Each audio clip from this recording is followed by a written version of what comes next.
Ce sont les premières décisions prises après la débâcle de notre 11 national à la CAN. Mesdames et messieurs, bonsoir. L'État guinéen, à travers le ministère de la Santé, vient d'offrir des kits de soins obstétricaux aux structures de santé de l'intérieur du pays. Le coût s'élève à 135 milliards de francs guinéens. Le geste rentre dans le cadre de la réduction de la mortalité maternelle et infantile. Déjà, le premier lot de médicaments destinés à la région de Zérékouré est en route. Adia Toubari signe le reportage. En matière d'offres de soins, l'attention portée à la femme enceinte ne cesse de grandir. Des kits médicaux pour assurer la prise en charge intégrale de cette couche vulnérable sont obtenus à nouveau. La distribution du don commence par les structures sanitaires de la région administrative de Zérékouré. Pour l'acheminement de ce lot, tout comme les autres, 73 camions sont mis en branle par la pharmacie centrale de Guinée. Une commission a déjà été constituée et les plans de distribution sont élaborés.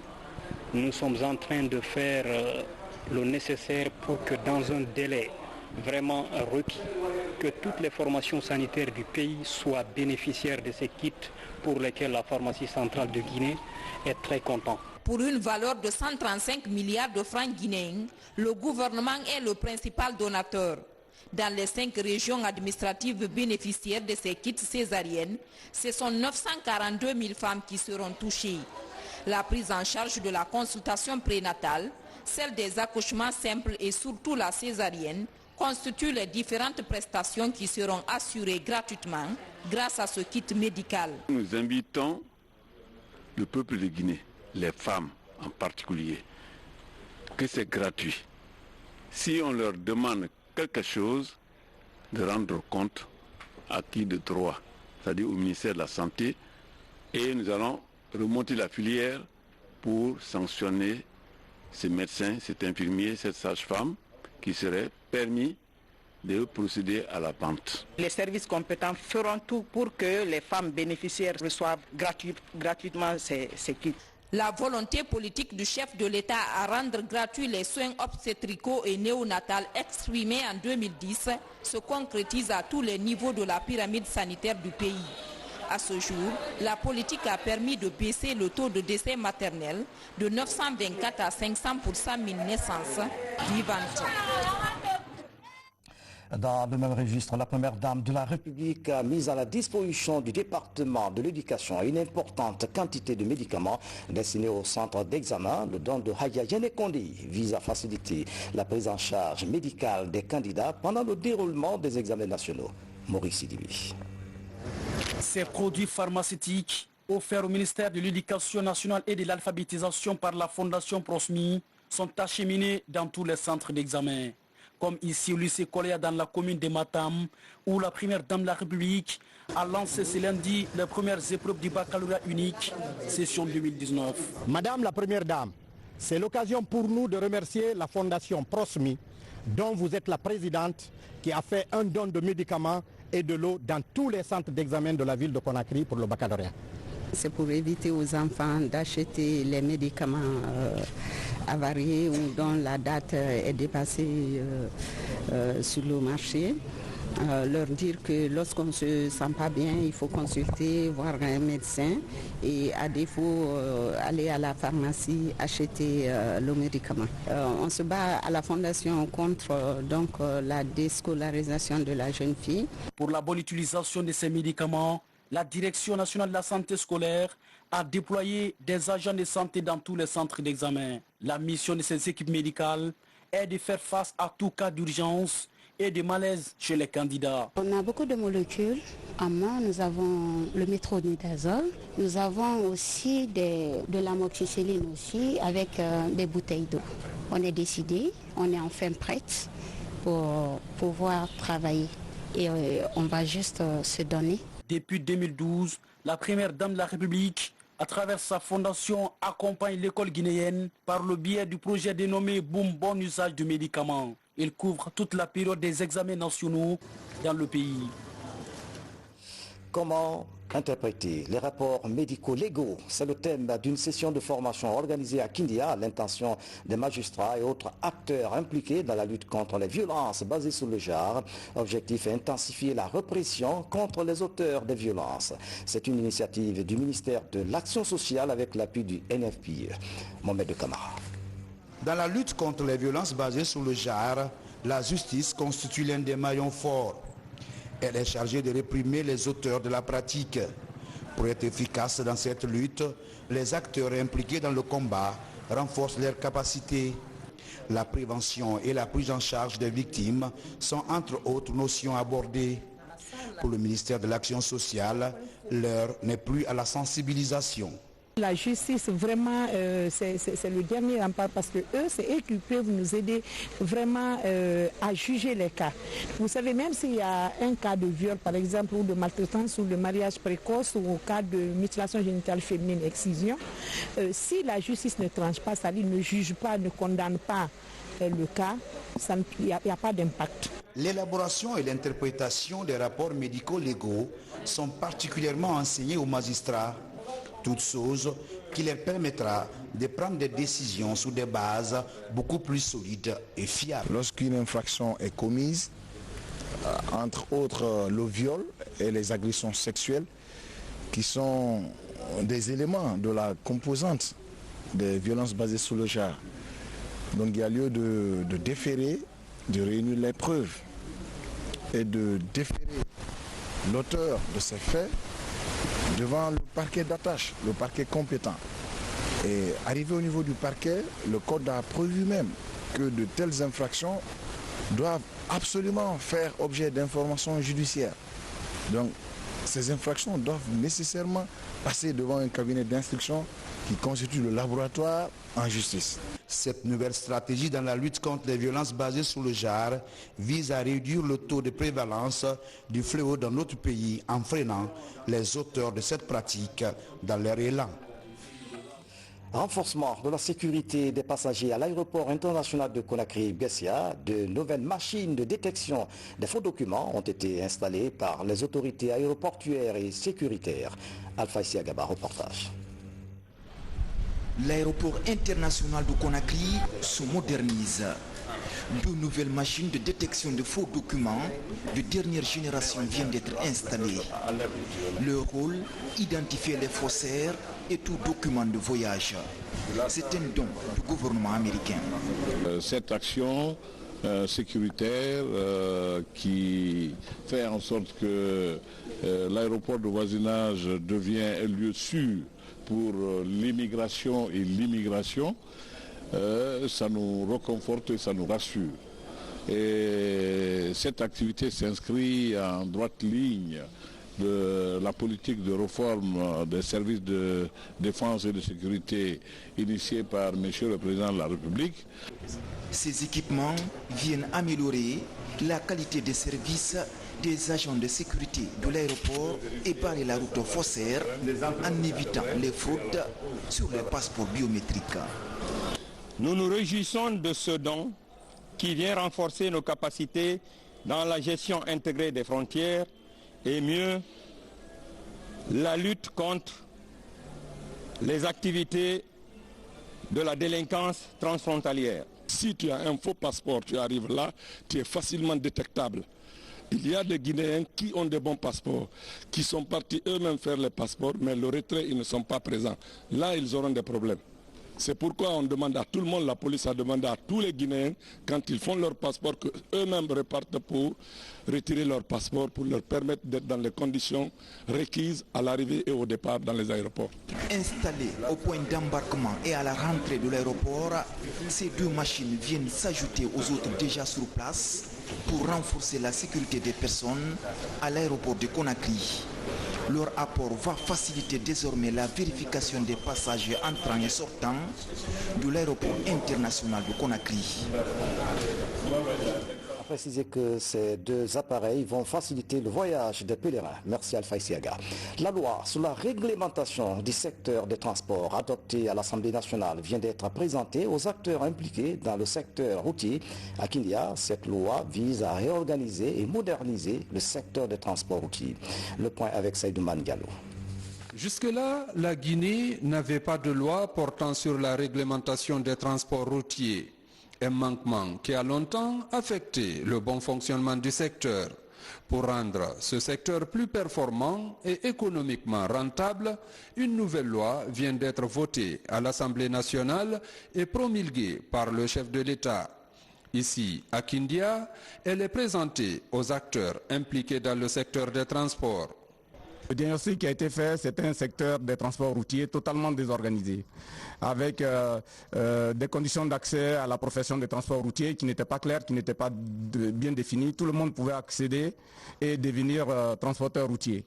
Or, le transport routier moderne se veut être un secteur au service de l'économie. Et pour que ce soit véritablement un secteur au service de l'économie et qui joue son plein rôle, il faut un certain nombre de conditions. Et c'est ce que cette loi permet aujourd'hui de remplir. La loi d'organisation des transports routiers et des intermédiaires des transports devrait permettre de moderniser le secteur en Guinée. Le document explique les conditions d'exercice des activités de transport routier tout en précisant les sanctions liées aux infractions. À un certain moment, nous avons des textes qui étaient éparpillés par-ci par-là et qui constituaient une réglementation relative au transport, à l'organisation du transport routier. Mais aujourd'hui, nous avons la chance d'avoir dans notre pays une loi. Cette loi vient combler un vide juridique qui était là et qui va nous permettre de moderniser notre système de transport routier. Il y a des dispositions qui n'étaient pas considérées, donc on travaille de façon disparate. Mais maintenant que la réglementation est là, quand on dit quelque chose à quelqu'un ou donner des instructions, s'il n'est pas d'accord, il peut se référer. Donc absolument, il y aura une amélioration. Cette loi qui vient à point nommé organiser le transport routier est un autre pan du programme d'appui à la réforme du secteur des transports. La présentation de cette loi intervient après la vulgarisation du nouveau code de la route, deux documents qui viennent renforcer la réorganisation du secteur routier et lutter considérablement contre les accidents sur nos routes. On ne change pas de sujet. Direction préfecture de Sigiri, où les taxis motos dominent le transport urbain. Vous allez le voir, les usagers de la route préfèrent emprunter les engins à deux roues malgré le risque qu'ils encourent. Mais ce secteur a besoin d'être réorganisé pour limiter les accidents. Sadou Bari, Mama Aïssata Kamara signe le reportage. Regarde. Les taxis motos. Un moyen de déplacement aujourd'hui sollicité par bon nombre de citoyens à Sigiri. Malgré les risques, certains usagers de la route préfèrent les emprunter pour faciliter leur déplacement. Quand nous montons sur les motos, il y a des taximètres qui conduisent, qui respectent les principes, le code de route. D'autres, ils ne connaissent même pas comment on appelle le code de route. Donc des fois, il y a des cas d'accident. Mais depuis l'installation des nouveaux maires à Sigiri, vraiment, nous pouvons lui dire merci. Chaque moment, ils sont en train de mettre en place des choses pour sensibiliser les taximètres afin qu'ils puissent respecter le code de route pour éviter le moins d'accidents. Mamadi Kondé est le représentant du syndicat de Manden Taxi. Avant la sortie des motards, des consignes sont données. Il s'agit de rappeler à chaque conducteur de moto le respect du code de conduite. Nous sommes très organisés parce que chaque fois on donne les conseils à nos taximètres, soi-disant que de rouler en ville paisiblement et non de rouler brusquement et respecter aussi les citoyens et respecter aussi les droits de code de route et ainsi de suite. Donc avant de donner la tenue à quelqu'un d'autre au bureau là-bas, on donne tous les conseils. Dans cette ville, de nombreux cas d'accidents de moto-taxi sont enregistrés, surtout lors des cérémonies. À la gendarmerie nationale de Sigiri, le constat est clair. La population à Sigiri, c'est autre chose avec les motos. On a des sérieux problèmes par rapport à ça. Et avec les motos-taxis, je pense que le cas de ces gens-là est un peu minime dans les cas d'accident. Mais plutôt c'est au niveau de la population. Quand il y a des cas de mariage ou de baptême, ils font tout un tas de cortèges. Et c'est souvent dans ces cortèges qu'il y a des accidents, souvent mortels même, qui arrivent. Donc ça n'en finit pas. Mais avec un peu de sensibilisation, avec les représentants de ces mototaxis, on a eu à faire des séances de sensibilisation à leur niveau qui s'est répercuté directement sur, si vous voulez, ces chauffeurs de taxi qui ont changé petit à petit des comportements. À l'image de Sigiri, les mototaxis sont sollicités dans plusieurs préfectures du pays comme moyen de transport urbain. Les autorités locales de Sigiri intensifient les séances de sensibilisation pour minimiser les cas d'accident dans la circulation. Et puis en plus bref, à Madiana, le centre d'accueil offert par le chef de l'État, professeur Alpha Condé, est en pleine activité. Les habitants apprécient le geste. Des dispositions sont prises pour le bon fonctionnement de ce centre. Dans la savane toujours, des réserves forestières sont menacées par l'incursion des ébus. Deux sous-préfectures frontalières sont les plus touchées. Le gouvernement a pris des dispositions pour sauver les forêts classées. Les animaux sont mis hors d'état de nuire. Les précisions dans ce reportage de Fodi Bangali Fofana. Sabadou Baranama et Boula sont deux sous-préfectures frontalières avec le Mali et la Côte d'Ivoire. Les deux sous-préfectures ont en commun une grande réserve forestière appelée Foloningbe. Elle couvre une superficie de 537 747 hectares. Depuis un certain temps, cette réserve forestière et les forêts classées de la contrée sont victimes d'incursions des ébus venus de la Côte d'Ivoire et du Mali voisin. Une espèce d'animal très vorace est reconnue être très dangereuse contre la nature. Sur leurs traces, le colonel Namori Keita, directeur général du corps des paramilitaires, conservateur de la nature et ses hommes. Vous voyez les dégâts causés sur les écosystèmes par ces espèces, ces races de zébus. Alors ça crée de sérieux problèmes écologiques. Et ces animaux, non seulement sont pêcheurs, mais aussi sont brouteurs. Il faut voir comment ces éleveurs élaguent des hectares de lignes pour faire perdre ces animaux. Donc voilà les conséquences écologiques de ça. Je crois que c'est incalculable. Si des mesures ne sont pas prises pour remédier à ça, ça risque de mettre en péril nos domaines classés. La plupart des éleveurs qui étaient dans la zone ont été déguerpis, laissant derrière eux des enclos vides dans la nature. Depuis plus d'une semaine, cette mission du ministère de l'Environnement, conduite par le directeur général du corps des conservateurs de la nature, est sur le terrain pour délocaliser tous les ébus où qu'ils se trouvent. Toutes les dispositions sont déjà prises pour lancer les opérations de patrouille dans la zone. On a déguerpi les ébus maliens de toute la sous-préfecture de Baranama, de Terre, de Baranama, de Komonko, de Toumoussa, ainsi de suite, que le travail continue. Seulement, nous avons un nombre d'agents qui sont faits par rapport à la surface de la réserve à protéger. Donc c'est la seule difficulté qu'on a. Avant de quitter, le directeur général du corps des paramilitaires conservateurs de la nature, colonel Namori Keita, a instruit ses hommes avec insistance à faire en sorte que les éleveurs d'ébus ne retournent plus sur ces sites. À présent, voici quelques nouvelles nationales traitées sous forme de télégramme en images avec Aboubakar Yabi. La cérémonie est solennelle au palais présidentiel de Niamey. L'ambassadeur extraordinaire et plénipotentiaire de la République de Guinée au Niger est accueilli avec tous les honneurs.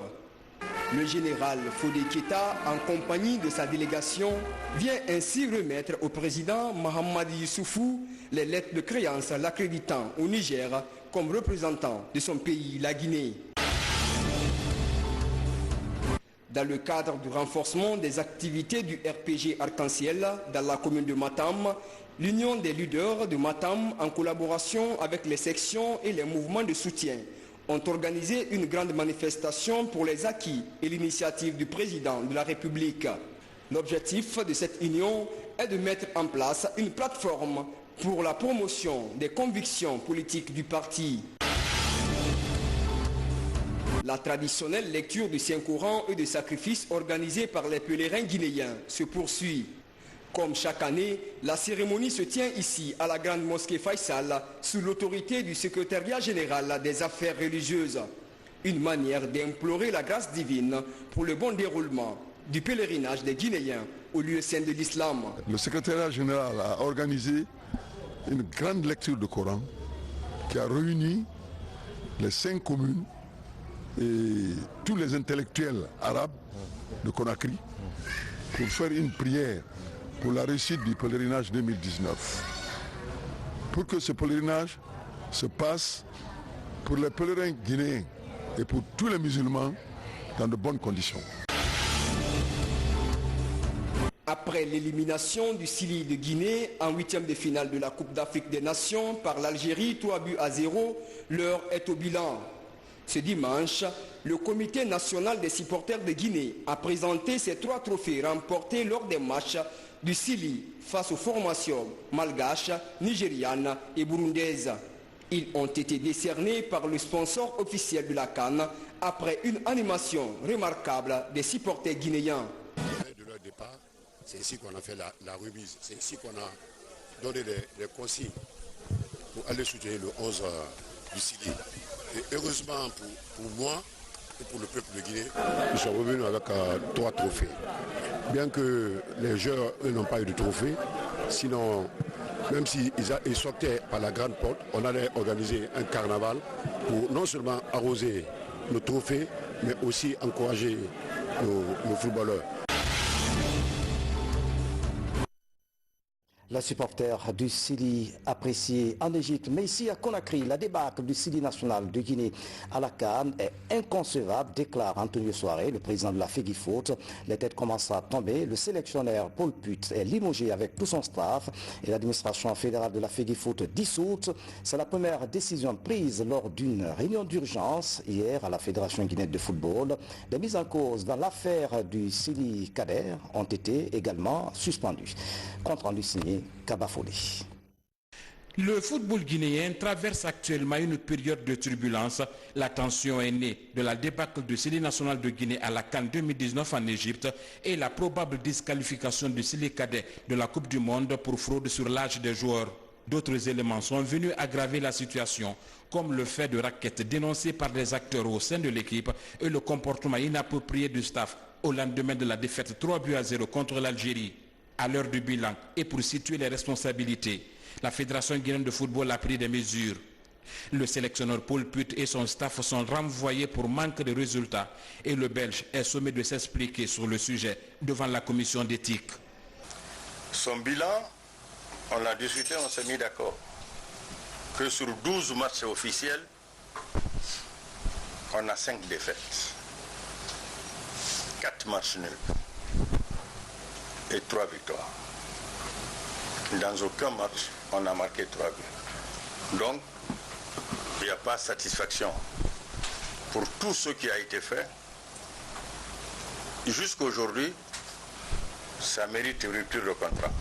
Le cas Sili Cadet a été aussi évoqué.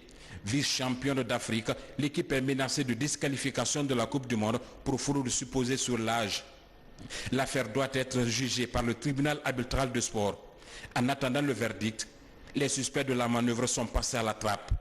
Nous avons décidé, et à ma personne, d'abord que tous ceux qui étaient